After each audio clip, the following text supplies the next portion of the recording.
और केंद्र सरकार पर आजकल जमकर बरस रहे सत्यपाल मलिक की विपक्षी खेले में नई राजनीतिक पार्टी की शुरुआत हो गई है।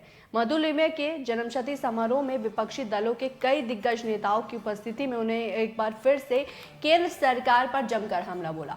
मलिक ने कहा कि 2024 का चुनाव बीजेपी को सत्ता से हटाने का सबसे सटीक अवसर है। यदि ऐसा नहीं किया गया तो देश को बड़ी परेशानी का सामना करना पड़ सकता है।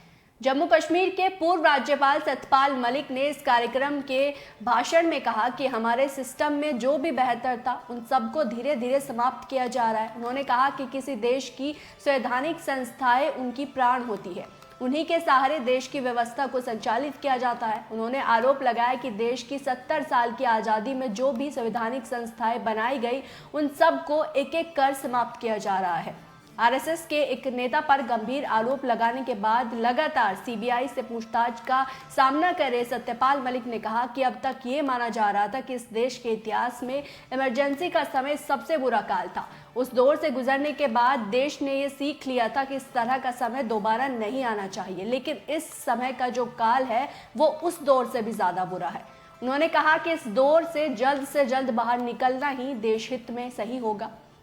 सत्यपाल मलिक ने विपक्ष में अपनी भूमिका को निभाने की शुरुआत कर दी है। कांग्रेस के संदीप दीक्षित, जेडीयू के केसी त्यागी और माकपा के सीताराम येचुरी, बागपा के दीपाशंकर और बसपा सांसद दानिश अली की उपस्थिति में मलिक ने कहा कि बीजेपी इस समय ऐसी तस्वीर पेश करने की कोशिश कर रही है जैसे कि उस चुनाव में हारा ही नहीं जा सकता, लेकिन सच्चाई यह है कि एक बेहतर रणनीति के साथ मैदान में उतरने पर बीजेपी को आसानी से हराया जा सकता है।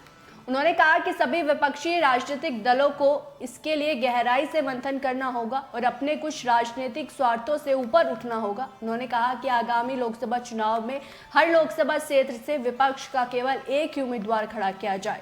उस सीट पर जो भी विपक्षी दल सबसे मजबूत स्थिति में हो उसे अवसर दिया जाए और बाकी के लोग उसका सहयोग दो, तो ही बीजेपी के मजबूत उम्मीदवारों को हराया जा सकता है।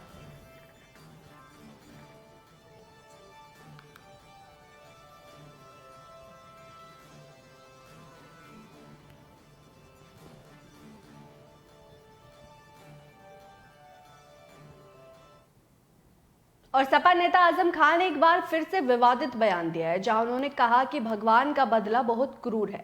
कांग्रेस पर निशाना साधते हुए उन्होंने कहा कि राजीव गांधी के शरीर का एक भी टुकड़ा नहीं मिला जिनके शासन में कभी